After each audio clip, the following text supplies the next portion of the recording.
butterfly garden here at Erna Nixon Park in Melbourne, Florida.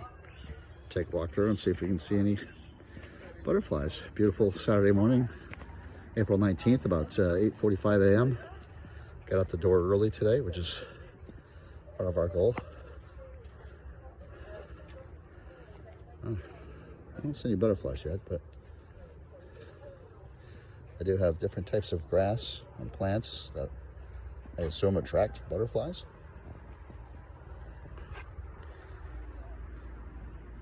We just did 2 laps here, about 1.2 miles or so, each a little over 0.6 of a mile each way. A lot of people out, every single person. Good morning, hello, how are you? Very friendly.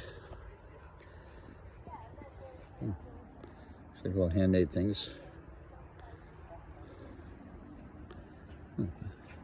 It's about maybe 75 degrees out, so maybe that's the reason why there's no butterflies. Not very breezy, but might be a little cool for them. But as you can see what the butterfly park looks like. And here's the exit. So that literally was about 100 feet maybe.